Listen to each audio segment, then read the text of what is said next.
And we're on. This is the Great Classic Movie Debate. We are the sister channel of the Great Classic Rock Debate. I'm Kenny. I'm Homelander. I'm Paul Fields.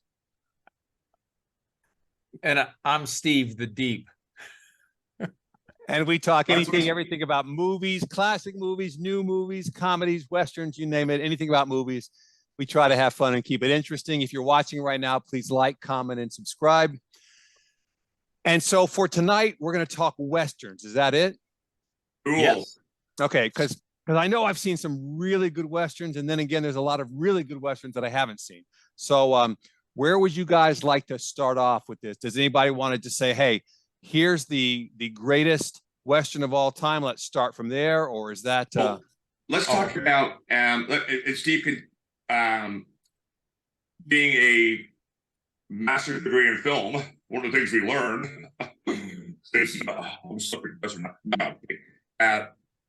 Western is this gift that America has, and Steve and I have talked about this before, that there's no other genre, and Steve actually pointed this out, I give him full credit, there's no other place in the world has that genre. It doesn't really exist anywhere else except for the American West. It was so unique, so profound. Steve might say Australia, who knows, but Akira Kurosawa, who's the greatest Japanese director, borrowed heavily for all this feudal in Japan from the Westerns. Right. Okay.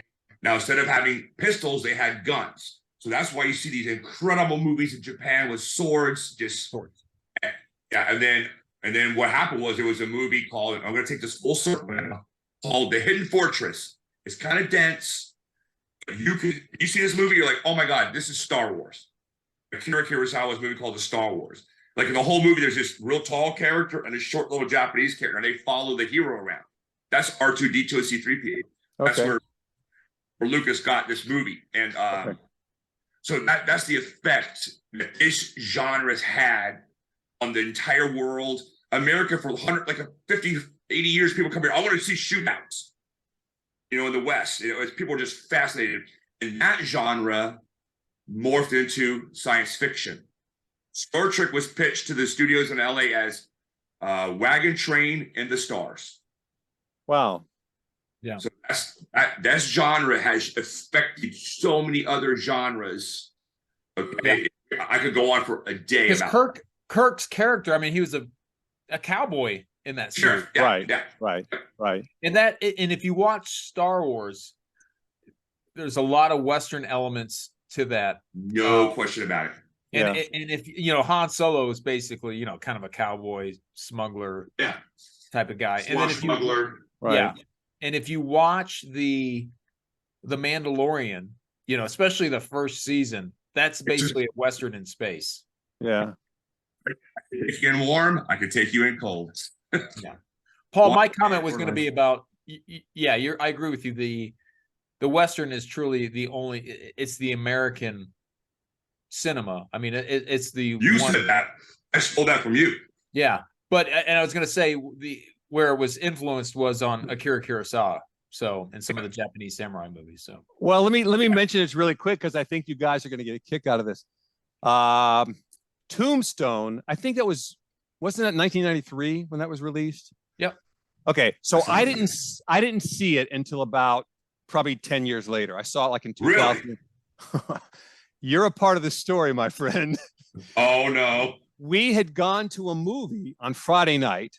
I don't ask me what movie it was, because Steve, for years, he and I went to movies every Friday night, hundreds and hundreds of movies. For years we did this. Yeah. And he would always pick me up. He would drive. So we're driving home from the movies, and he's saying, oh, yeah, that one scene or that one character or that one something or other kind of reminded me of Tombstone. And I shrugged and said, yeah, I never saw it. And he looked at me and said, what? And I said, I never saw it. Keep in mind, in the 80s and 90s, I was working nights. I wasn't, so he's like, oh my God. He didn't even stop to drop me off home. We went straight to his house. He had it on DVD, And we sat up until 3 o'clock in the morning, whatever, watching it. And I was so blown away. I couldn't believe how good it was.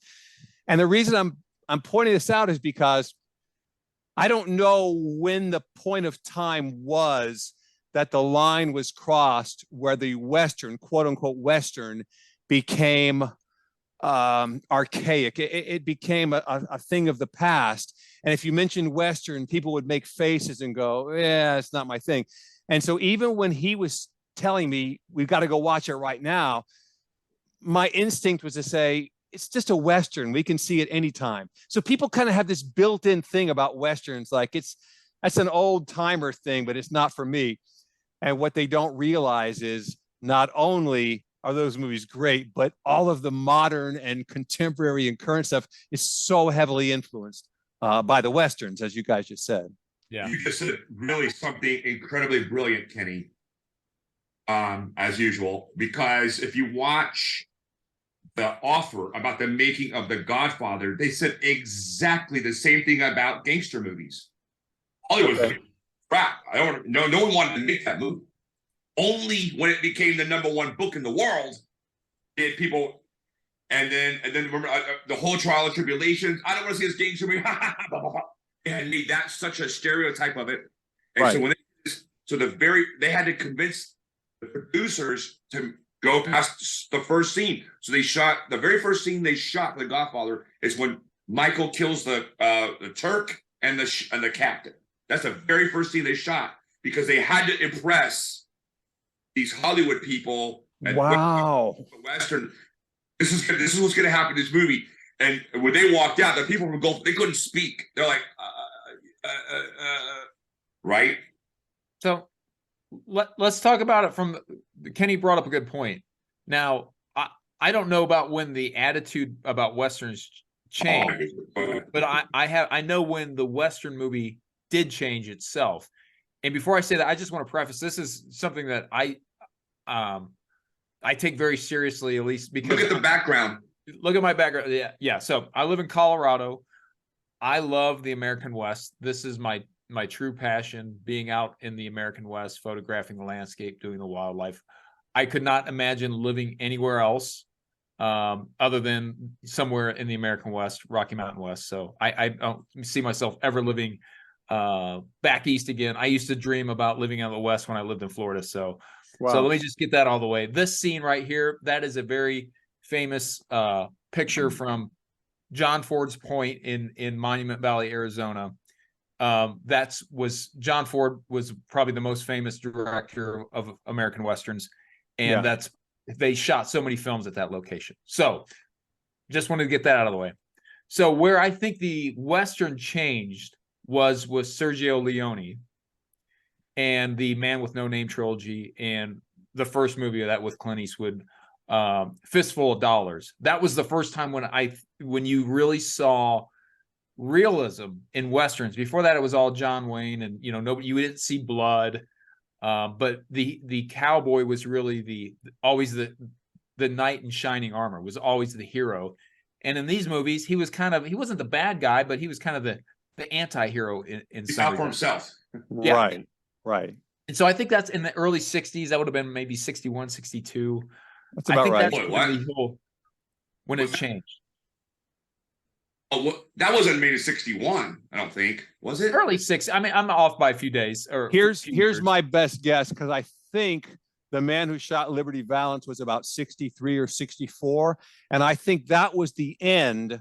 I think that was the last American Western prior to Sergio Leone. I think so. So that I'm going to guess about 64 was about 64. Yes. Okay. No. I just and Steve's right. And the other change, and I don't think I noticed this in the Clint Eastwood movies. John Ford, nearing the end of his Western, the Native Americans, I said Native Americans, were portrayed as heroic and intelligent and wronged. Okay. Right. Before that, they were just these savages who came and got shot. Right. You're saying in the John Ford movies. At the end of his career, he changed his depiction outlook of the Native Americans. Before, they just got shot. They were basically set pieces like the thing behind you. Yeah. He changed Right. it. He started realizing, hey, In other words, if you're going to Yeah. have cowboys and Indians, well, the cowboys have to shoot somebody. So, why are the Native Americans so pissed off? Because we stole their land. right. I can't blame them for being pissed off, right? And yeah, then Steve's right. And the other thing about this, why did they do spaghetti western, Steve? I know the answer. I'm asking you. Well, why? Well, they were Italian filmmakers. Spanish, and shot Spanish, them in Spain. Yeah, Yep. most of them were Why? shot in southern Spain. Why? Well, they weren't American productions. So my assumption is these were filmmakers who were either looking for a cheap. That's it. That's what I would say. Yeah, they could shoot for, like, I can't remember. I've read a whole book about it. It was like 30 or 40% of the cost, Right.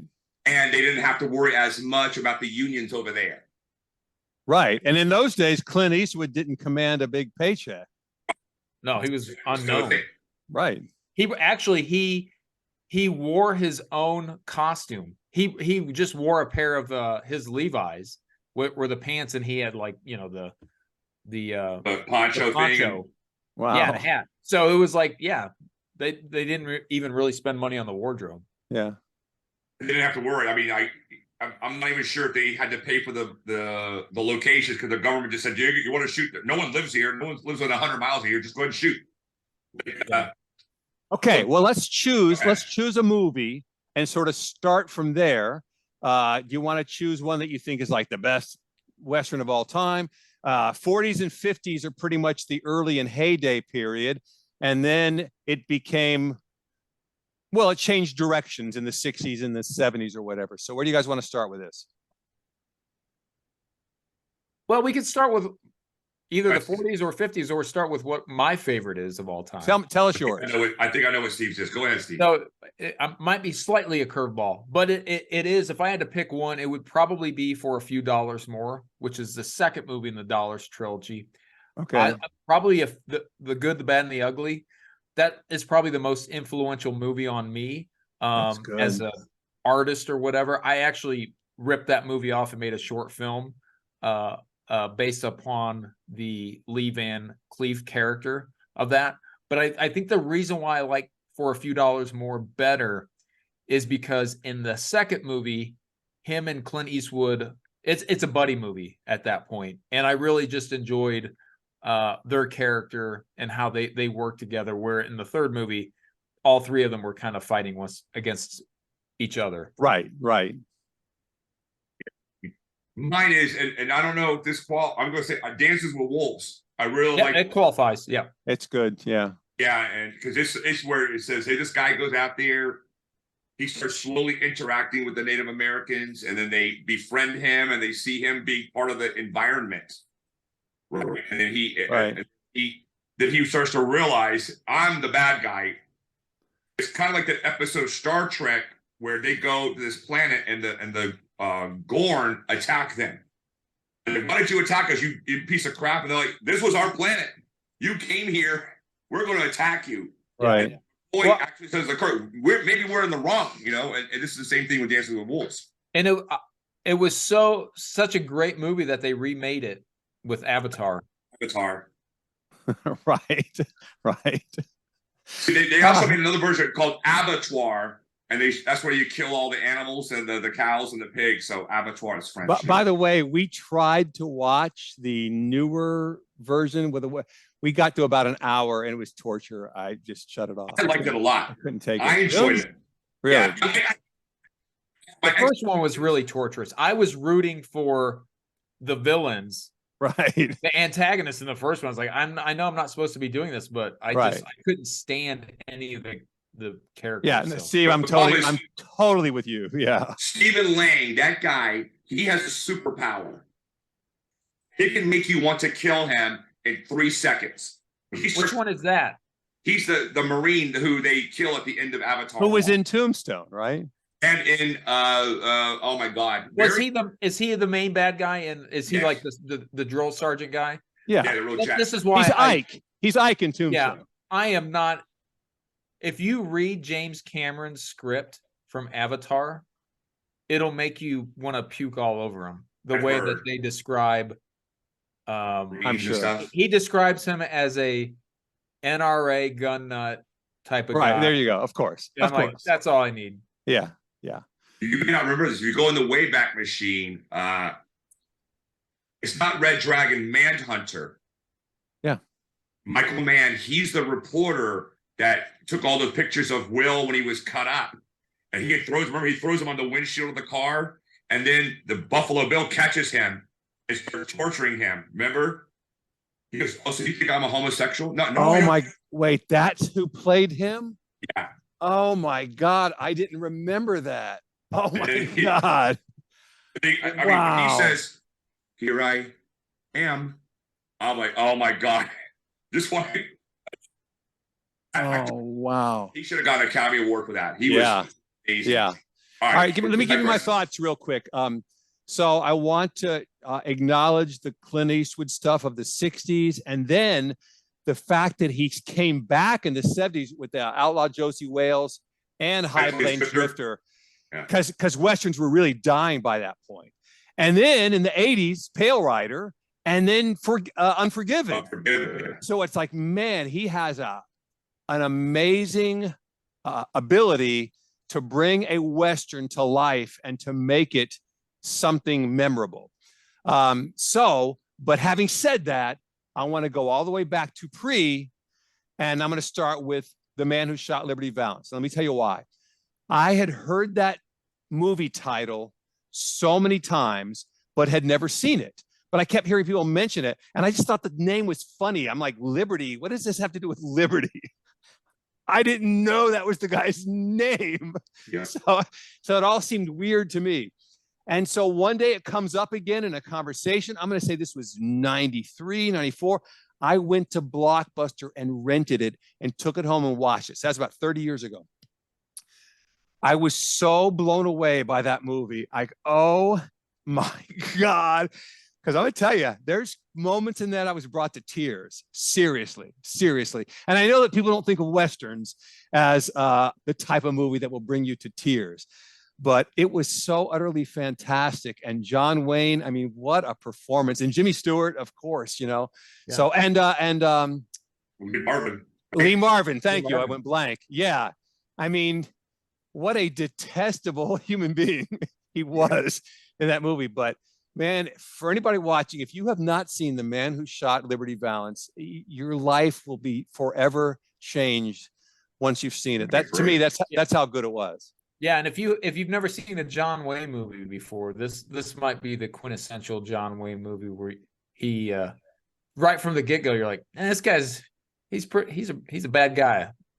Not a villain, but he's a tough guy. Like, right. Yeah. I own that movie. It's one of my favorite movies of all time. It really is. Yeah. I've been watching it for maybe 20 years. But the thing I want to say about Westerns is back when they first started coming out, there were horses killed routinely, actors killed, actors permanently damaged, broken back, broken hip, broken legs, concussion. And some of these guys, like a guy named Tom Mix, he was in like 300 of these movies. And name's familiar. Yeah, very famous man. And then Tex Ritter, who was John Ritter's dad, was also a famous Western. And how that's weird is he's one of the other actors who said, he told John Ritter, "You're never going to be anything. You're never going to be as good as I am." Guess what? John Ritter basically caught up to him. Right. And, you know, David Cassidy, his dad said that to him too. You realize that, right? No, I didn't know that. He was really mean to David Cassidy. Jack Cassidy. Yeah, he was really mean to his son. And he's like, "Okay, Dad, all right. Guess what? He fought his dad." Yeah. Yeah. You know who was also pretty mean to his son was Darth Vader. Yeah. He said, "You're never going to amount to much." I really have to get I got to get fill-ins for you two. Sometimes the comedy is just torture. All right, where are we going next? What's the next Western that's worth mentioning? Yeah. Well, let's stick with John Wayne. Probably The Searchers. Okay, that was number one on virtually every list I Googled, The Searchers. Yeah, I've never seen it. I've never seen it. Oh, it's a good. It's kind of been remade. What was it? The Missing with Kate Blanchett and Tommy Lee Jones, and it's okay. Yeah. It's kind of a remake, and it kind of in spirit. At least it's got the same kind of story to it. I will say that one thing about The Missing was that Tommy Lee Jones in that movie, he's a cowboy, and there's a reference to Florida, and he said something like, "Oh, I've been to Florida. It's an S-hole." Right. Another movie that's a weird. It's going to go off the reservation. Heaven's Gate. Yeah, I saw that with you. Yeah, in Hollywood, which I was peripherally involved only. You can get a lot of street cred if you say you like that movie, and if you say you like Eyes Wide Shut. Because people like a lot of the people who are in the industry, who's artsy people, love those movies. And you saw Heaven's Gate, right, Steve? Oh yeah, I own it. Love the soundtrack. I listen to that soundtrack all the time when I go up to Wyoming. I just saw there's a cheap version. It's called the Johnson County War. It has Burt Reynolds is one of the bad guys, and I forgot who the good guy is now because I'm old. It was a real sanitized version of that movie. Okay, and basically for all of you who've seen it, this is in Wyoming or Montana, Steve. Johnson County War was in Wyoming. Yeah. It was a really bad winter. So there were a lot of Russian, Hungarian families who lived in that area of the country. And they were farmers and their crops died. They didn't have anything to eat. So they would pick off a cow or two from these cattle barons. And they were really greedy and they wanted to show how badass they were. So they ended up hiring an army of like 200 professional killers to come there and kill these people. They're not worried about the law. And they had all the cattle. They had the governor behind them and all the cattle barons and the railroad barons behind them. So in this movie, Heaven's Gate, there's a guy there who went like to Oxford. A guy's got an IQ of 170, played by Chris Christopherson. And he says, look, I can help you fight these people. And the way that he does it, he picked some stuff back from the Roman times. Yeah. Genius. Yeah. And he ended up wiping out these killers because he's smarter than they are. And he knows these really cool tricks. And anyway, it's a really long movie. And Christopher Walken's in it. And it destroyed the studio and it bankrupted MGM. No, it wasn't MGM. It was oh my god. MGM. No. United Artists. Yes, Artists, yeah. The budget was so enormous, and then it didn't make anything at the box office because I think it was just too long. It's 3.5 hours. Or something like it's a good movie. Yeah. It's good. I mean, it was real good. It could use Michael Cimino. Yeah, it could use an editor. But I like the version I have. It's like 3.5 hours. I do too. But I had they trimmed it down, I think it would have been more successful. He had just come off of not a Western, one of the greatest movies ever made. And I defy anyone to sit there. It's called The Deer Hunter. And it's about Vietnam and how they torture the guys in Vietnam. And Christopher Walken is great movie. You're like, but I saw it in the theater. I was like having a nervous breakdown. Yeah. You seen that movie, Steve? Yeah, well, let's keep it on Westerns though. I am. Just because I got a long list of. Go ahead. Oh no. So we can continue. I mean, our next show we can continue with Westerns. No big deal. Okay. What about modern Western? Like, did you like? What? One more, and we'll go to modern Westerns. One of my favorite movies of all time, Rio Bravo. Again, another John Wayne movie. It's got Dean Martin in it. And fast. And then why am I forgetting his name? The young singer. Oh God.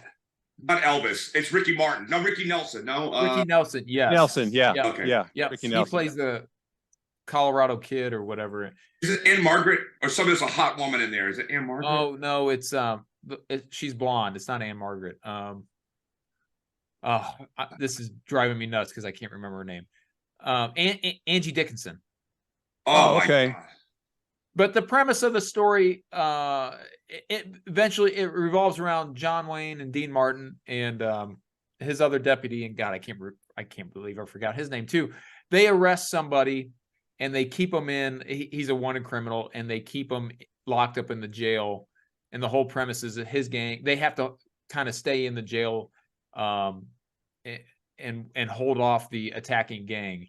Can't read it, Paul. It's blurred out, Paul. It's kind of Oh, I Oh, love I you. love you. Okay, okay. But it's kind of if you watch Assault on Precinct 13 by John Carpenter, heavily influenced by Rio Bravo, which we can, if you want to, Paul, we can segue into modern day Westerns because John Carpenter's Vampires is also kind of a modern day Western, even though Exactly what it is. What about, I was going to ask you, Steve, because I know Kitty and I saw it. I think Open Range. Did you like that? Yeah, that's probably that's in my top 3. That's probably the third for me. I love that movie. Fantastic. Really the good. most realistic gunfight that from a Western that I can recall, as far as the sound effects in it.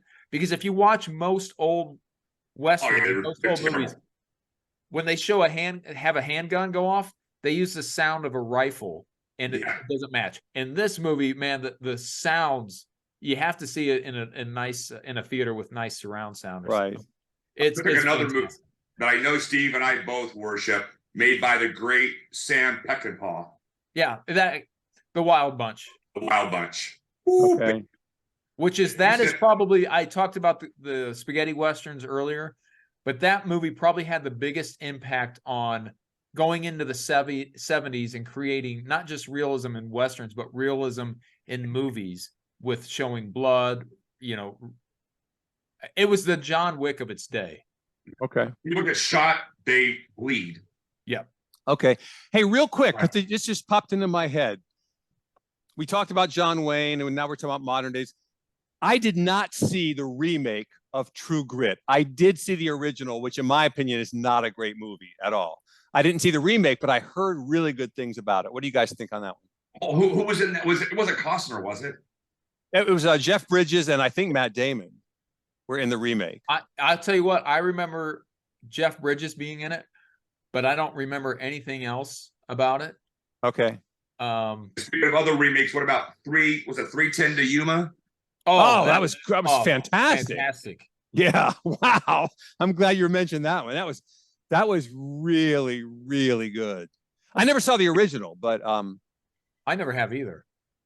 But I like the locations. Again, part of the reason why I like the Westerns is the location. And I think they shot, it looked like Bryce Canyon. I don't know if they shot a lot of that, which is in southern Utah, but that's probably the first time I've seen a movie that shot in that part of in Bryce Canyon anyways. So if you haven't seen pictures of Bryce Canyon, check it out. It's got some crazy rock formations. But I mean, John Ford said that the thing behind Steve's left shoulder is basically an actor in the movies. The scenario, the landscape. All you see there, and you're like, okay, I know where I am now. I know what to expect. Right. There's sun, there's dust, there's not a lot of people, and there's Native Americans and rattlesnakes. So you just like within a nanosecond, you know where you are. Yeah. Right. All right. Paul, did you see either one of those True Grit movies? I saw True Grit, the first one. It's probably when I was a kid with my dad. Oh, okay. That was, I think, John Wayne's last role. Was it the shoot? I can't remember anymore. We have to look it up. Well, he won. I think he won the Academy Award for that. He did. But, yeah. And I swear, didn't Jeff Bridges? Glenn Campbell was in it. Didn't he win? I thought he won an Academy Award for that movie as well, which seems like that's kind of cheap. I don't think so. I don't know. He was nominated. Now I gotta look that up. Yeah, look it up. Did we leave off any good? I mean, I think we talked about all Clint Eastwood. Kevin Costner kind of jumped in that space for a while, right? Dances with Wolves. And with Yellowstone. And Yellowstone. There you go. Yeah. And trying to think of any other westerns that things we might have left. Okay, so it's okay. You know what? We got our movie, so let's anything that you're thinking of now, we'll save it and we'll do Westerns Part 2 on the next one. There's still a lot of good stuff. McLeod, did that count? What movie?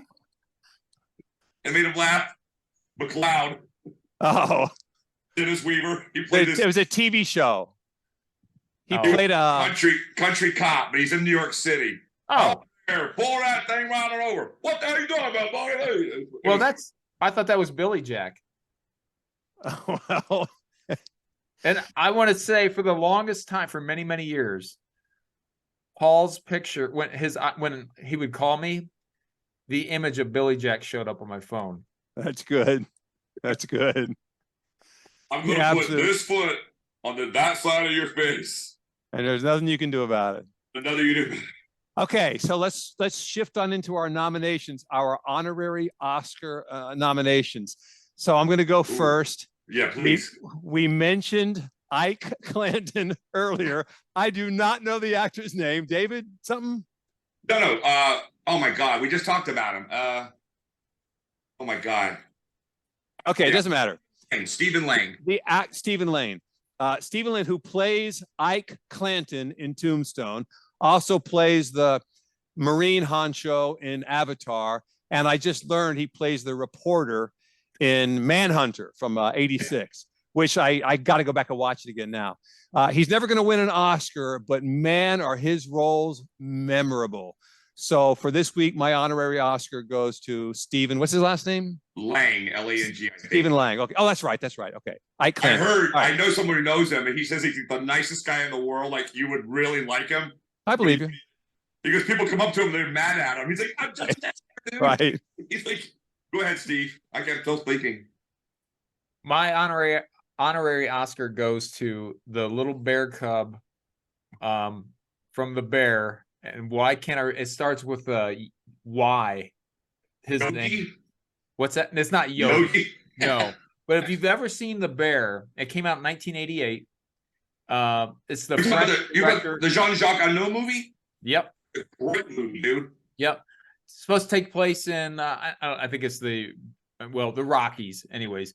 And it's at the beginning. It's about an orphan bear cub whose mother is killed by like a rock slide.